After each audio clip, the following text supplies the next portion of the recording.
Mostramos que esse termo aqui é uma derivada total e vamos iniciar agora a trabalhar com esse termo aqui.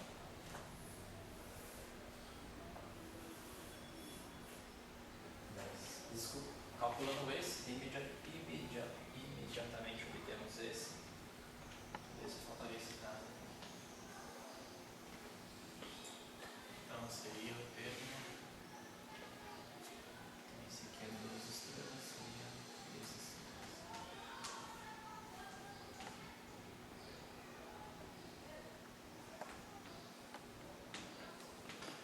FD.F.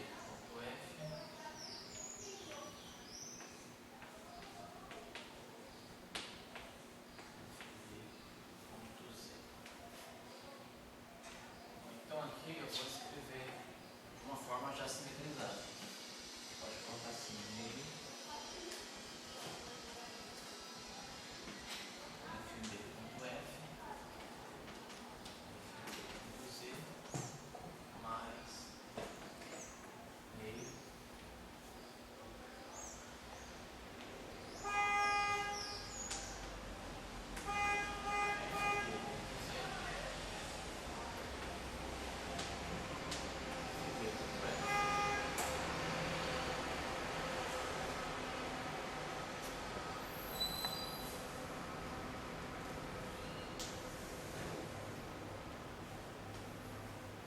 vamos desenvolver esse termo.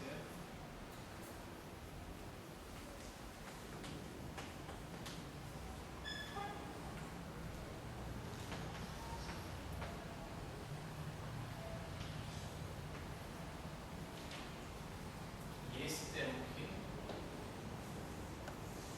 basta eu pegar o resultado disso trocando o nosso zemi com a mi. E automaticamente já leva em conta aquela forma simetrizada. Se eu trocar f com z, equivalentemente trocar z com z. Aqui está no extensor de densidade, então é equivalente a trocar os campos.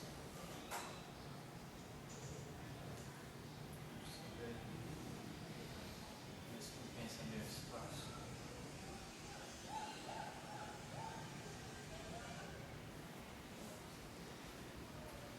Aqui eu já posso apagar essa parte fora. Quero preservar esse caminho.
derivada Mi, derivada kappa, derivada nada. Aqui é conveniente a gente fazer uma renomeação de índice, né? Porque a convenção que eu tinha colocado, igual essa aqui, né? É que o A tem o índice Mi e o Z tem o índice Mi. Então, nomeando índices, colocar assim, menos 2 a Mi. Então, o Mi vira Mi.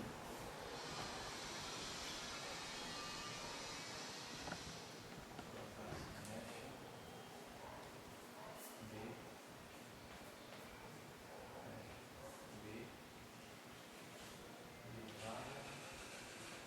derivada de C. Então, K vou deixar alterado. Então, aqui eu vou esse K, aqui eu vou esse K, vou mexer com K.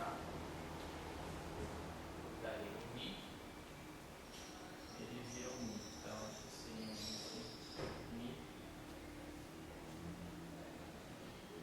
O Mi, eu vou colocar como sendo lambda. Esse aqui é Mi, aqui virou lambda e virou lambda. Beleza. Daí o lambda, esse índice aqui, eu vou trocar por Mi.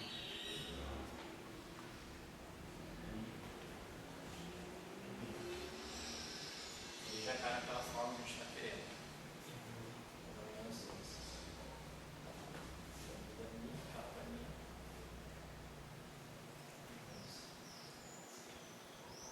Olha só. Menos 2. Ah, tem uma outra coisa aqui.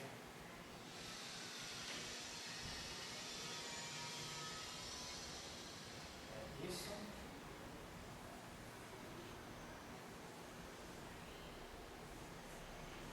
A gente pode escrever em termos do operador de projeção. Ele é da Lambertiano, ômega lambda kappa.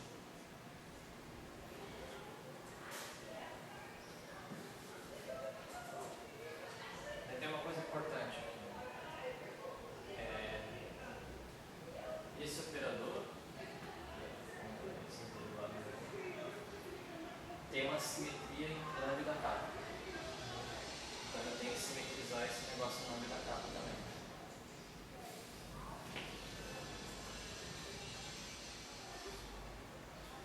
E aí, continuando aqui.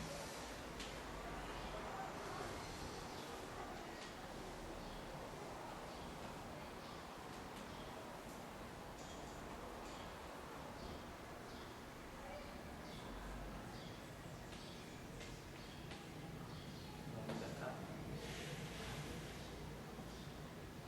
menos. Aí tem o meio, cancela com 2. E aí fica FB, lambda Mi, FB, kappa Mi, mais FB, kappa, FB, lambda Mi.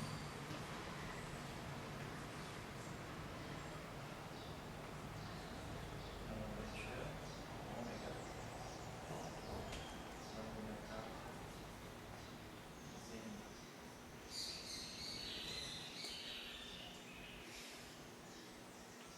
É importante, né? Tudo isso que eu vou colocar no colchetes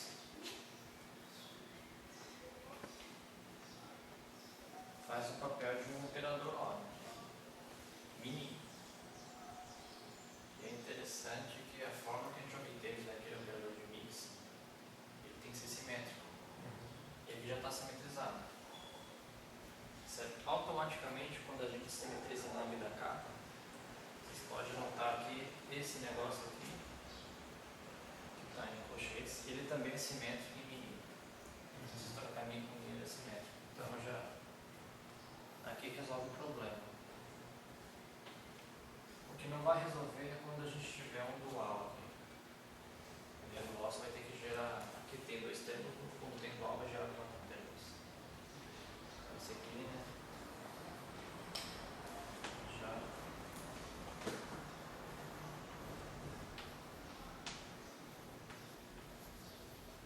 simetrizado em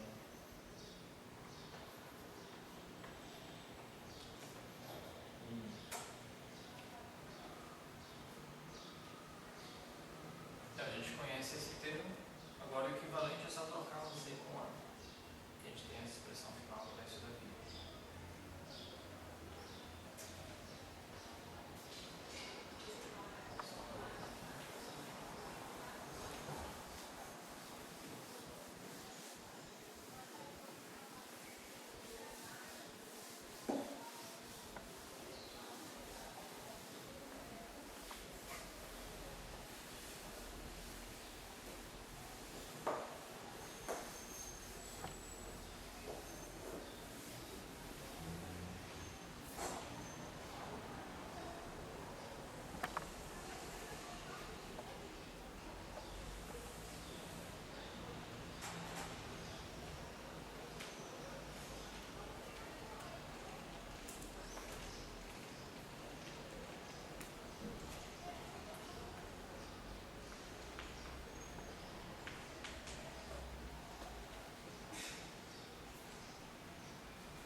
esse resultado e botar um tipo aqui.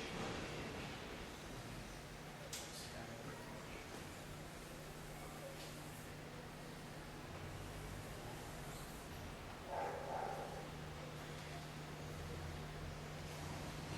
Claro, multiplicar pelo fator 4x2.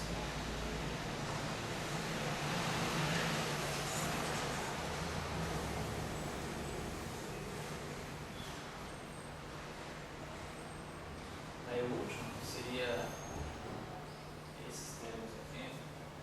Na verdade, esses termos você não precisa resolver eles separadamente, ele pode ser resolvido junto, porque é como se eles já tivessem uma forma simetrizada. Por exemplo, vamos colocar assim melhor.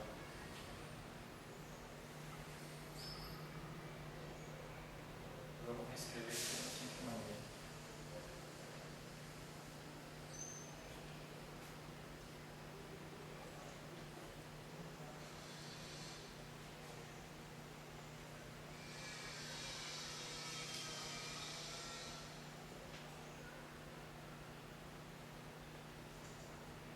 Assim fica mais evidente. Se eu resolver esse termo, fb.f, f'.z, e pegar o resultado disso e trocar z com a, é que eu tenho aqui. Né? Eu tenho fb contraído com f, o outro fb contraído com z, f do a contraído com z, f do a contraído com f'. Então é como se esse termo aqui, ou equivalente esse aqui, fosse a forma simetrizada do outro. Então eles talvez possam se resolver de maneira juntas. Então já dá uma expressão fechada os dois juntos.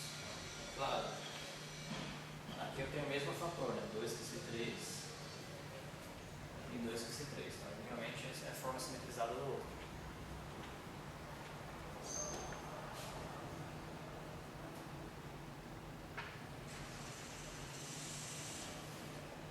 Então é esse que eu deixo aqui como tarefa. Se quiser exercitar os dedos ali. Se quiser ganhar calma. Apesar que tem colegas que trabalham bem com fazer conta direto no computador.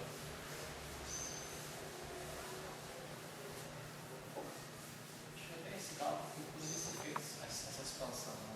Não sei se o programa consegue já botar numa forma de operador de onda. Mas a expansão poderia ser feita.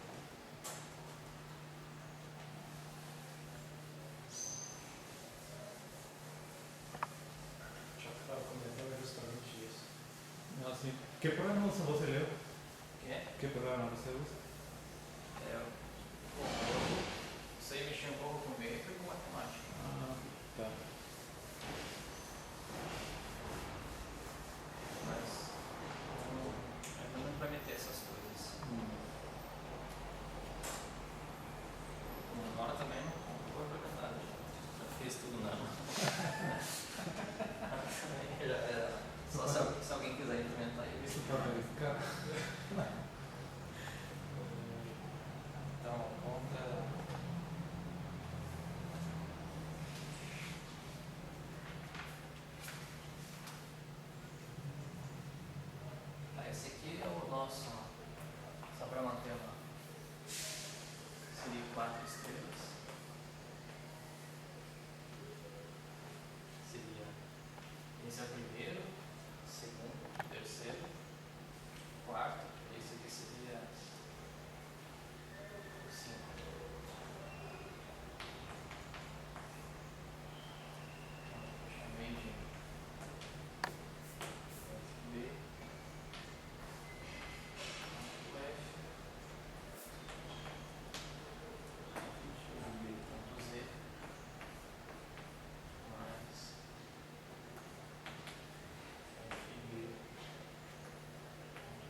fato de trocar Z com A.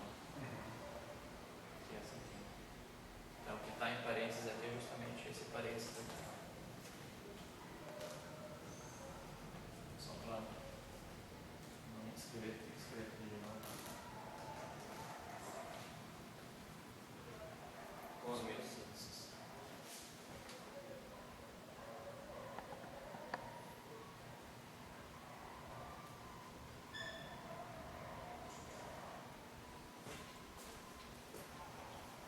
E por último é só juntar. Agora você sempre colocou na forma AMI, ZENI, ZENI, ANI, está na fórmula direta do operador de onda. Portanto,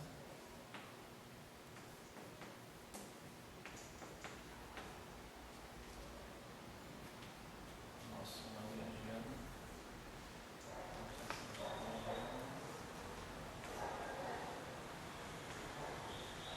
fez forma de Z0 linear.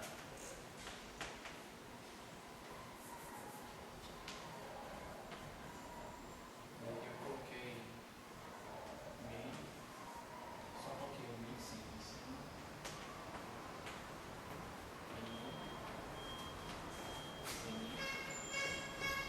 Você já viu por que eles são iguais? ZENI, aparece o mesmo operador. Isso. Mini.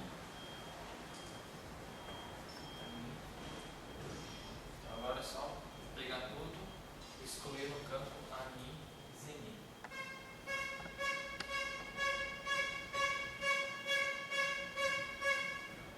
Onde o nosso operador de Mises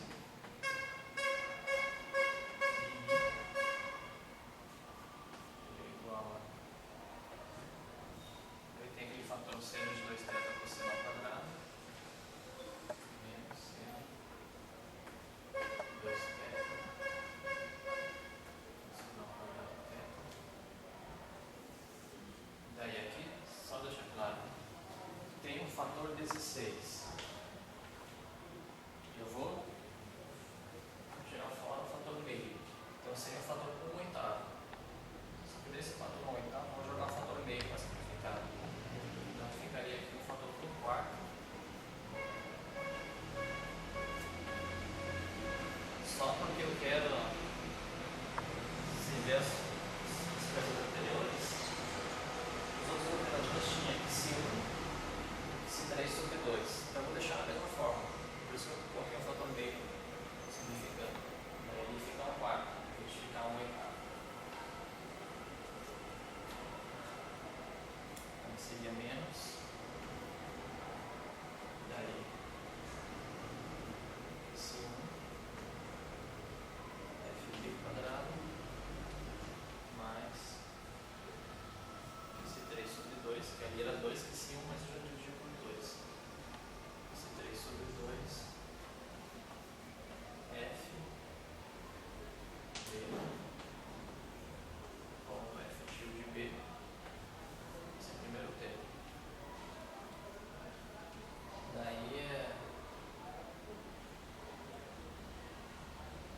aqui seria f ponto z. Só que f ponto z é aquele menos da Lambertiana no operador θ.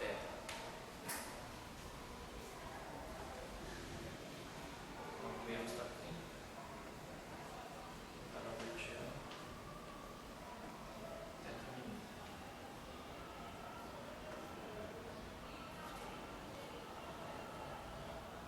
E agora vem os outros termos. Então, seria, eu fiz esse aqui não contribui, vai ser esse daqui. Então eu tenho que pegar o resultado desse termo aqui e multiplicar por 4 que esse 1 e dividir por 2. Então fica 2 que esse 1. Menos, na verdade. Esse termo já tem o sinal de menos. É menos 2 que esse 1.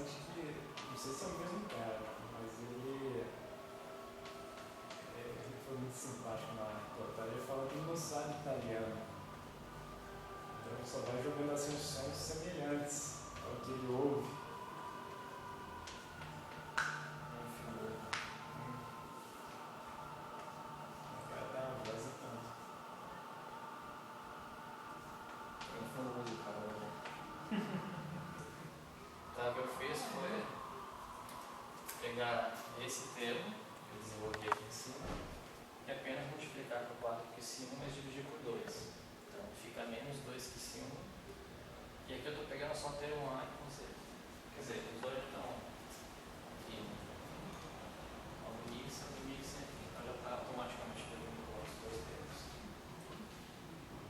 Daí o próximo termo seria esse daqui. Então esse aqui eu tenho que pegar 4 aqui se 2. Seria esse aqui. Mas eu dividi por 2, então fica 2 aqui se 2. Mas ali tem o sinal de menos. Então seria menos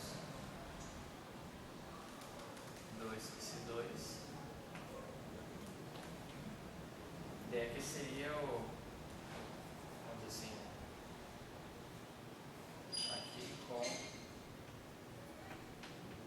FB tendendo a F tilde.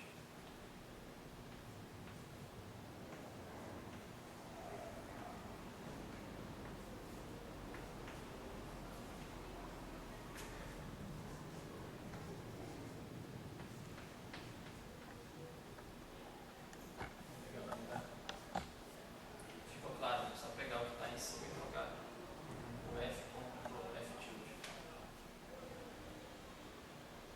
Daí, para somar, acho que vou apagar aqui. Posso apagar? Pode.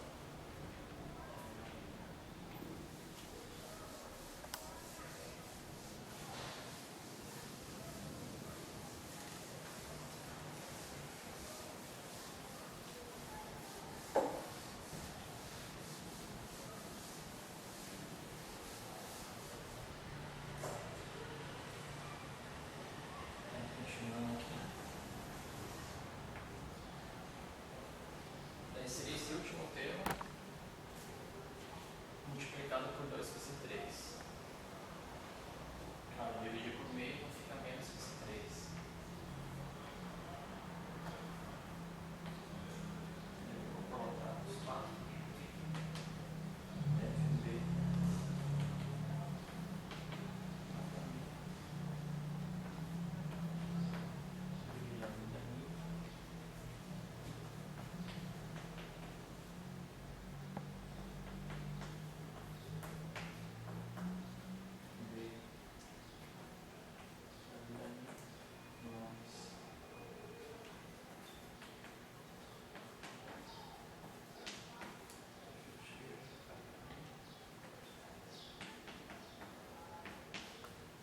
Mais o último termo.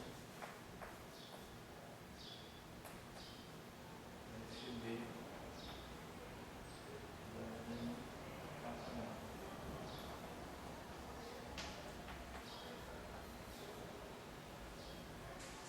Esse é o termo que depende desse 3.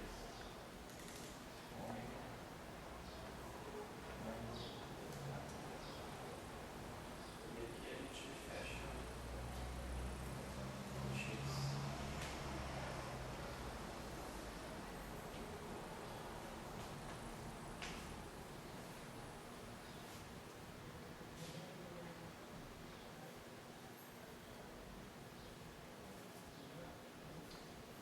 Daí agora, se a gente recordar aquele tensor T que eu defini, é justamente o que aparece aqui. São os mesmos fatores, na verdade aparece menos o tensor. Que é, eu tinha definido 2 que se 1 vezes isso, 2 que se 2 vezes isso, e que se 3 vezes isso. Então aqui também repete aquela estrutura. Então vou colocar assim.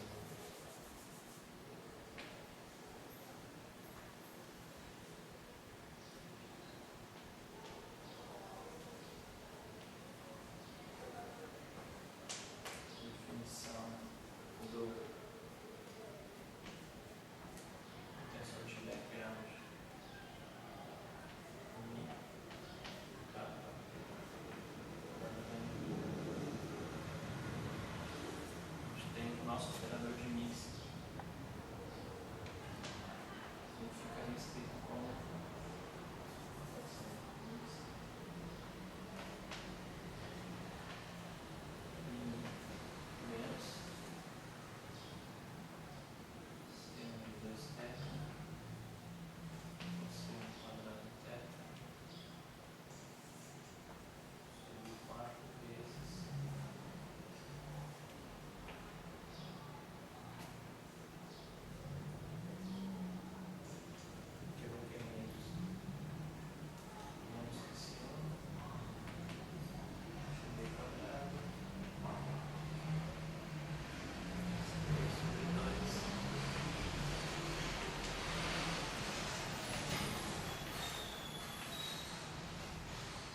você observar, quer dizer, o tensor está na aula passada definido, mas é justamente essa expressão que está aqui.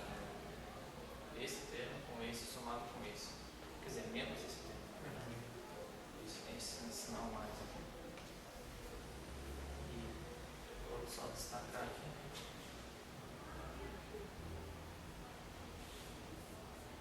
Pelo que ainda não está claro a razão do que está acontecendo isso, mas todos os operadores que eu obtive até agora, o setor de 4 fótons, o setor sólido linear de Z, e agora no mix, aparece exatamente esse termo com X. Todos estão. Embora a origem deles sejam bem diferentes. Não está muito claro para mim explicar por que está acontecendo isso. Porque os lagrangianos são diferentes. Você tomou expansões ainda no campo externo, estão dando a mesma estrutura tensorial. A única diferença que aparece é que cada um deles tem esse fator é diferente. Mas é interessante que do ponto de vista estrutural já significa que os próximos caminhos, a única dificuldade é entender esse tensor aqui, que é o único tensor de background que está aparecendo. Porque esse aqui é simples, FB quadrado é E quadrado mais B quadrado no fundo. Isso aqui é E escalar B. Então, como eu vou tomar sempre só campo elétrico ou só campo magnético, esse termo que seria nulo, isso é escrito. Seria um E quadrado. No fundo, pelo que eu estou percebendo, a parte mais difícil mesmo está nesse tensor. É isso que eu queria chegar nessa última parte. Então a gente obteve a forma completa do operador de onda.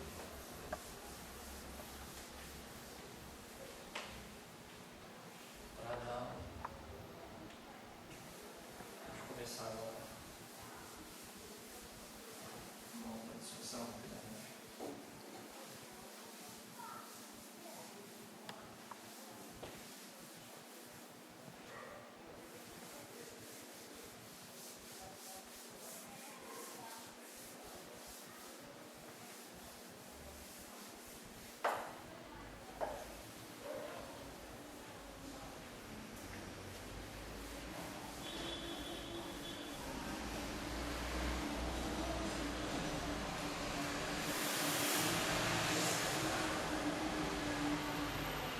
Então a gente trabalhou os 3 setores que geravam bilineares, obtemos operadores de onda e com isso a gente tem um operador final.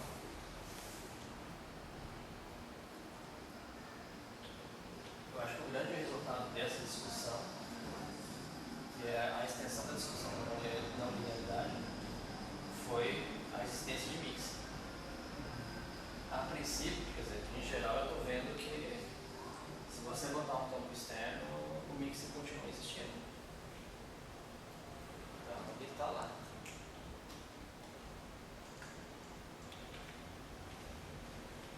E não vai ser possível fazer no curso, que realmente é coisa de pesquisa, ainda não está. Eu parei aqui, mas a ideia era só tentar extrair o máximo que eu poderia dessa discussão de não linearidade. Se a gente conhece esse operador completo. Então, os próximos passos seria você ir para o espaço do momento.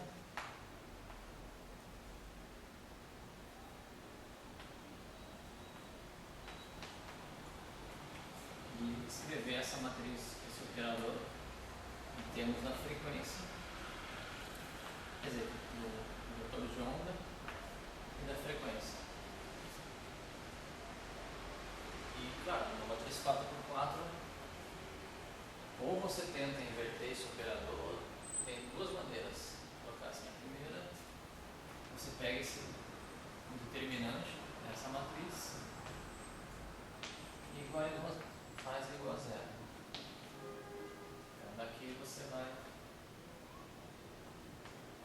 girar, colocar assim, 2 caminhos. Você calcula o operador inverso.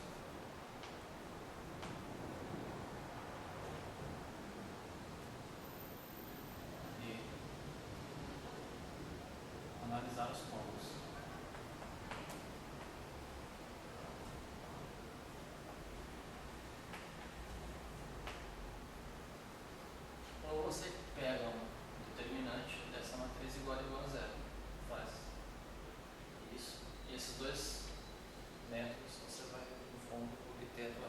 dispersão.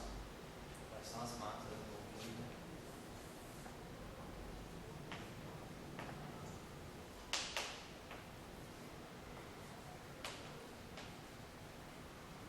Se, por exemplo, você quer fazer algum cálculo de potencial, talvez isso seja mais interessante.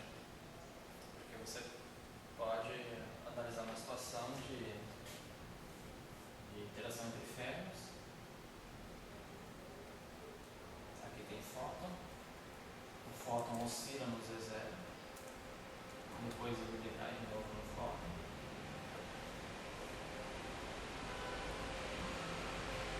Existe um propagador de X. Um processo desse tipo. Ferro. Assim, genérico. Não sei se necessariamente ferro. Esse lado que ferro é mais interessante. Pode ser que isso daqui você pode ter correções ao potencial de Coulomb.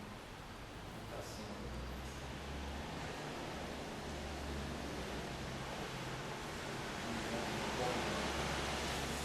é uma correção, ao potencial de Coulomb.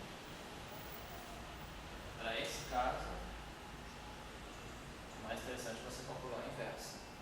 Agora, se você só está interessado em ver a relação de dispersão, e daí da relação de dispersão analisar se tem birefringência nesses casos, tudo, como que é o comportamento, então o determinante é mais simples. E daí você, mesmo que seja complicada a forma da matriz, você pode calcular o elemento 0, 1, 0, 2, montar a matriz 4x4, botar no computador e calcular o determinante. Vai dar uma expressão gigante, mais tranquilo, você já tem o determinante. Então, mesmo que seja complicado, você pode, da maneira braçal, botar as 16 componentes e calcular. Vai soltar uma folha gigante, mas dá para fazer. Então, são dois casos. Aqui pode ser mais complicado porque você, por exemplo, vai ter que analisar como que é a álgebra, no caso geral, né? A álgebra do operador de Lagrange com o operador θ e com o operador ômega. Você vai ter que, e às vezes até introduzir um novo operador para fechar a álgebra. Você vai ter que ver a multiplicação deles.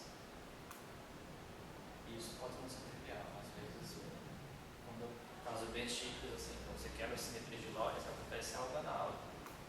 E as tabelas multiplicativas são absurdamente gigantes. Então, vai ter que ver, né? O que está querendo, né? A gente já fala do cálculo potencial, por exemplo. Ou só a relação de dispersão em si. Se for só isso, eu acho que essa parte é o caminho mais simples. Assim. Daí, nesses casos, e lembrando, talvez seja mais eficiente para os nossos casos particulares.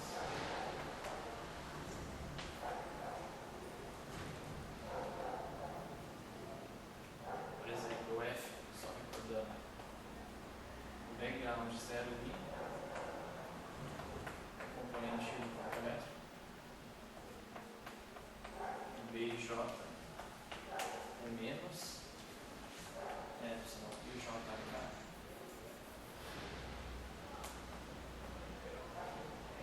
BK.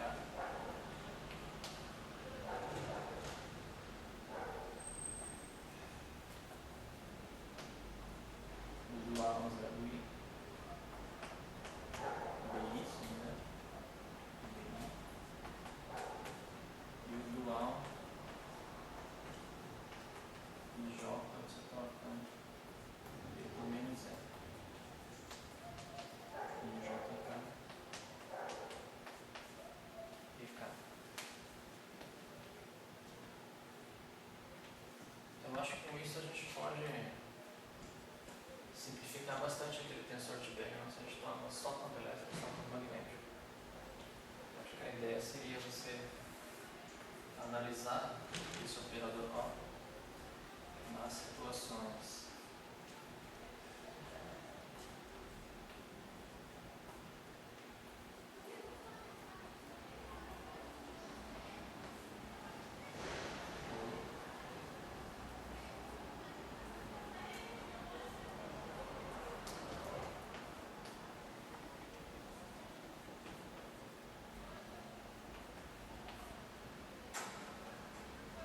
princípio, se eu fosse continuar com essa discussão, eu começaria com esse caso aqui.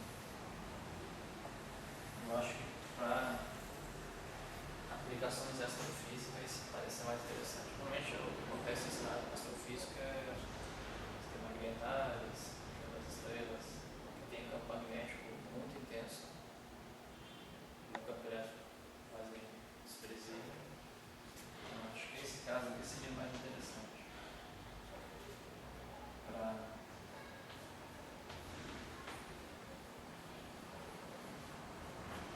aplicações.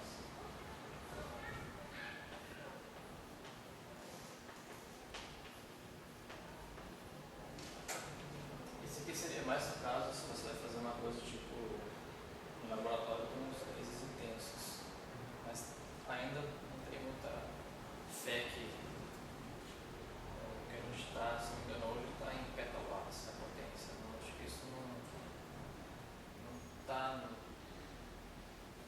não sei se o fato de ter FB quadrado aqui ainda a coisa seja imensurável. Eu acho que a astrofísica tem campos extremamente bem intensos que podem justificar essa probabilidade. Seria pronto. Mas acho que aqui é onde deu para. Eu finalizo essa discussão aqui. Os campos externos e acoplamentos fótons é zero. Daqui por diante é um terreno que a gente não sabe onde vai dar, né? Precisa de mais tempo para pensar, amadurecer algumas coisas. Fazer mais conta. Mas eu gostaria agora de entrar numa nova discussão, que é os acoplamentos anômalos vindos do setor carregado de Higgs. Não vou fazer a discussão que eu fiz em outros casos, que eu abri contas, mas só mostrar a ideia por trás. A ideia finalizaria essa primeira parte.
Então, aqui a gente finaliza essa discussão. Eu começaria com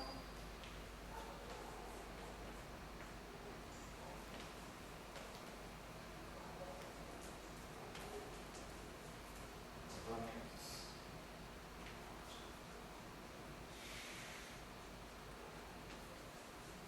anômalos. Aqui a gente vai expandir um pouquinho. A gente ficou concentrado apenas nos acoplamentos anômalos neutros. Só quando você começa a ir para o setor de Higgs, estender o setor de Higgs, estender o setor carregado, você também gera acoplamentos anômalos carregados. Você paga um preço, né? Você não consegue só ficar no neutro.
você vai nesses outros cenários, também tem quádruplos, mas tem trivértices. Então seria acoplamentos, me deixar bem claro aqui, engagement.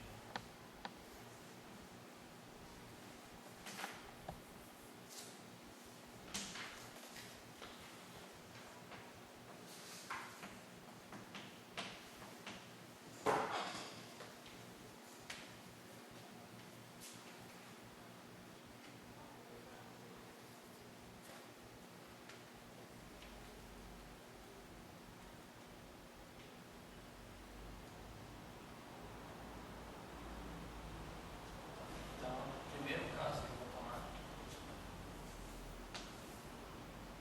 é extensões no setor de Higgs.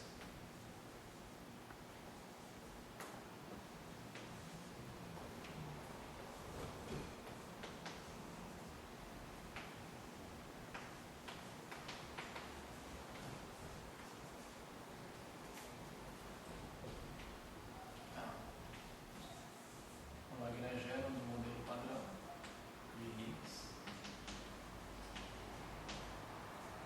seria o termo cinético usual meio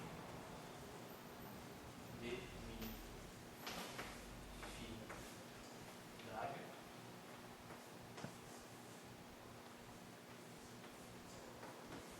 d mi seria o termo cinético com a derivada covariante, que eu já vou colocar aqui, é usual. Eu vou denotar aqui mais o potencial de Higgs. Então, vou escrever aqui. Daí onde, só para lembrar de derivada covariante, φ, a dúvida de Higgs,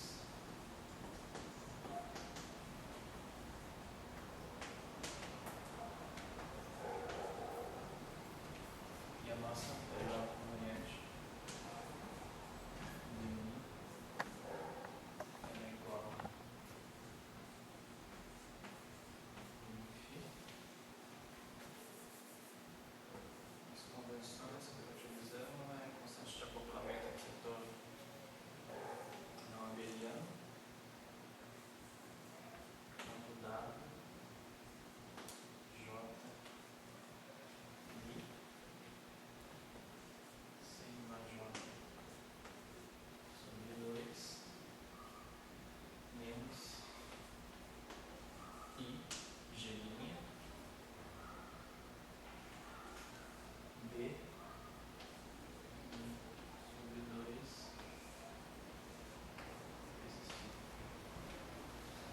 Ou seja, quando você começa, o setor de Higgs ele já traz os bósons de gauge, o W e o B. Aqui tem uma convenção só que eu acho importante a gente colocar, até vou colocar assim uma nova anotação.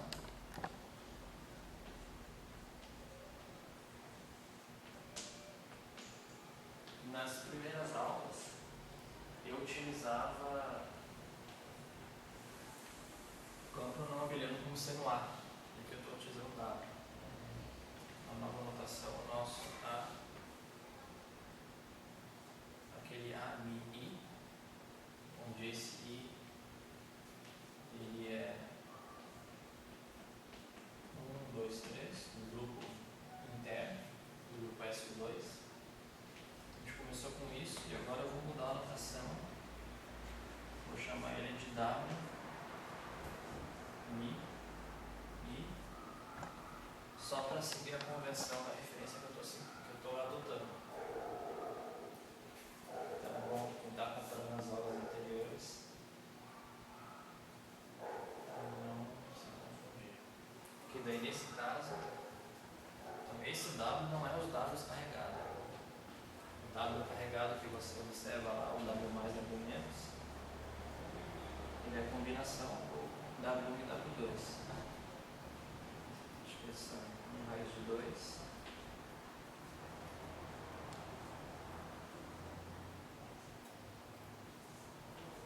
daí W1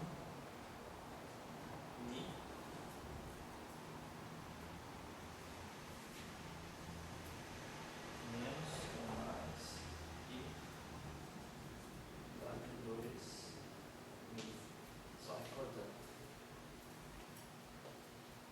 daí a relação entre o W13 e o B é o mesmo B que a gente estava fazendo anteriormente, é o B de hipercarga, que ele não mudou. Então o B, a gente tem que o Z, Mi, cosseno θ, W3Mi menos seno θ, BI, e o campo do fóton, a Mi, ele é seno θ, W3Mi, mais cosseno B.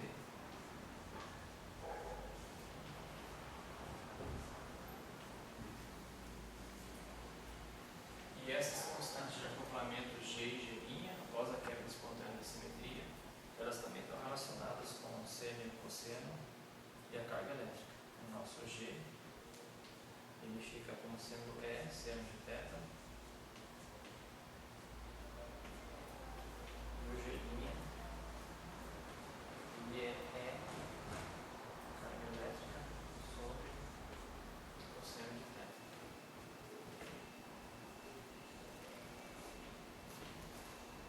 Daí esse dublete de Higgs, ele seria esse aqui, né? 1 mais if2, if3 mais if4. Não lembro exatamente as convenções que ele depende, mas quem está lembrado dos cursos de teoria eletrofrágil, você sempre pode adotar um gauge. Se não me engano, o gauge unitário, você conseguiria eliminar 3 campos e sobrar só com 1.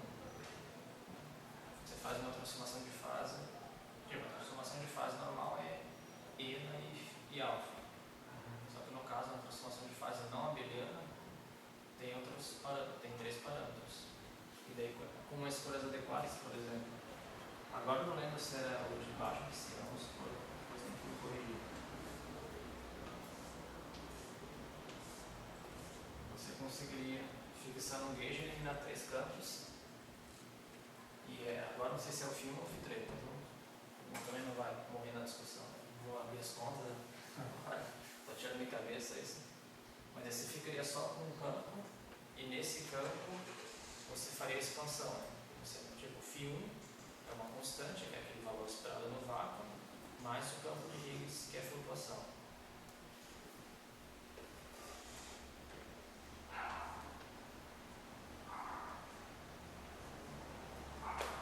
E esse aqui é aqueles 246, acho.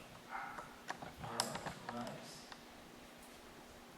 o campo do Higgs. Que é a ideia da quebra espontânea de simetria. E agora a ideia é, você vai fazer isso, vai fazer as rotações. Isso é o modelo padrão. E o objetivo é, e se eu começar a propor outros acoplamentos que envolvem essa derivada covariante, será que eu não posso, já que a derivada covariante atuando no Higgs, ela me traz os campos de gauge aqui, eu não posso, extensões do Higgs, trazer acoplamentos de gauge quânticos? A resposta é sim.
tensão de mim, que é conhecida, né? Tensor de densidades aqui dele.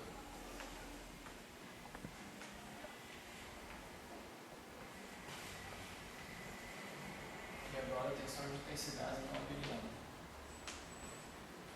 Não abeliano. Ele é a parte não. Vou colocar assim. Vamos lá.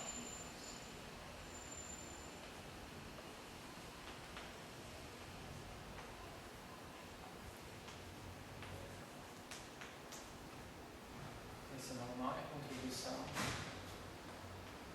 mais G epsilon e JK.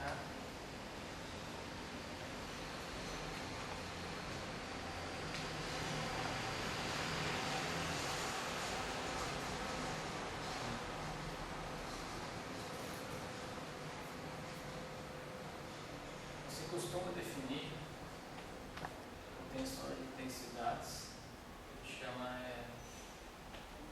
na álgebra de Lie. Ou seja, ele é, por definição, esse WI mini contraído com o gerador, sigma I sobre 2. Ah, não falei, sigma I são as matrizes de Pauli. Então aqui você tem uma suma implícita em I, você contrai todos os tensores da simetria interna, e isso é chamado I álgebra, o campo evaluado na álgebra de Lie. Porque se faz isso, fica mais simples você trabalhar e propor os modelos de uma forma mais compacta. Então as primeiras propostas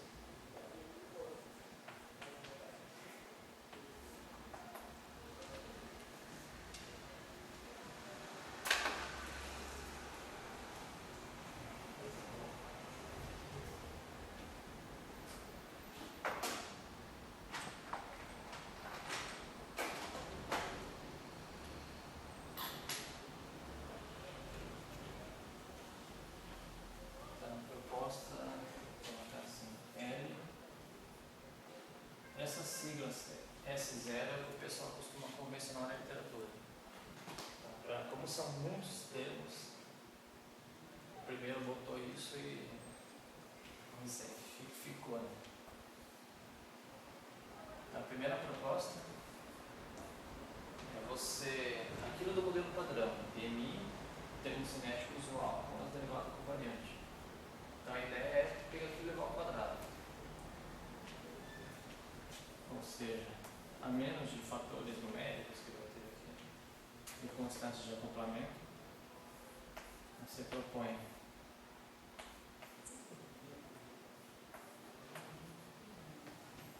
DNF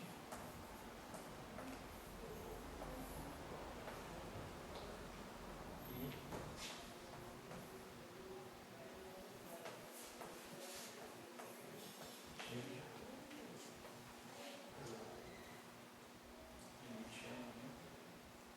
aqui eu contraí com mim, então falta uma contração com mim.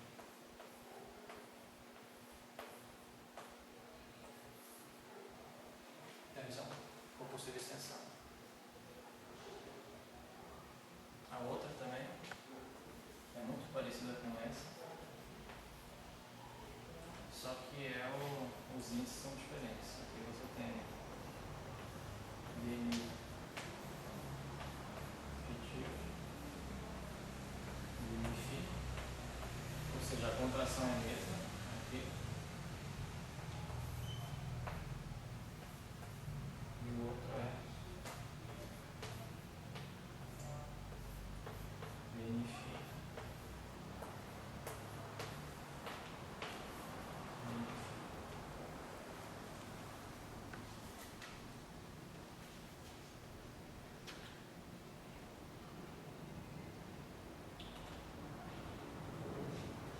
Por que a gente, assim, intuitivamente, cada derivada traz um campo de gauge. Campo de gauge, campo de gauge. Claro, esse campo de gauge está acoplado com Higgs. Então aqui seria, a princípio, seria um bilinear. Só que na quebra espontânea de simetria, eu vou trazer uma constante aqui também.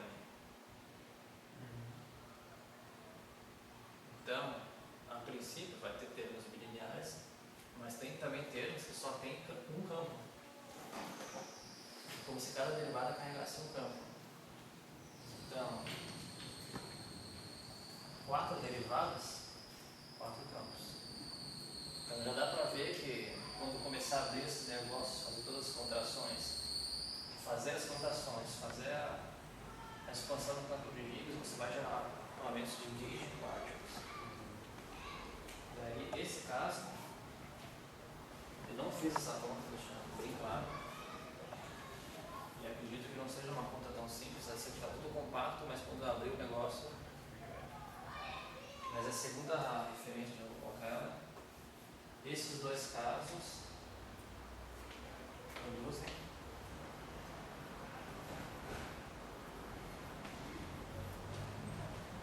um acoplamento de 4 zeros.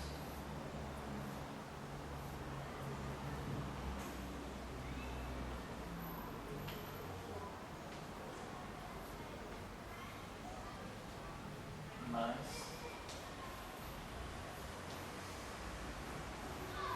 ideia que eu falei, né? Você vai pagar um preço.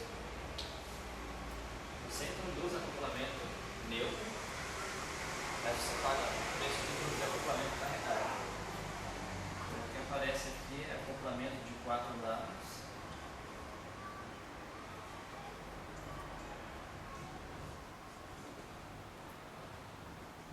E acoplamentos de dados com Z.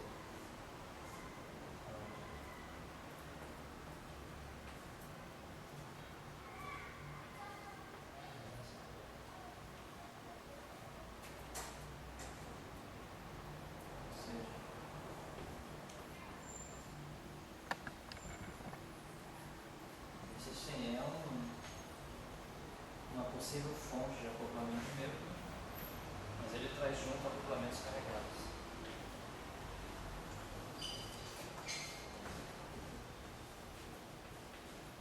Quando eu falo acoplamento carregado, eu estou me referindo ao fato do acoplamento trazer um W mais ou um W menos.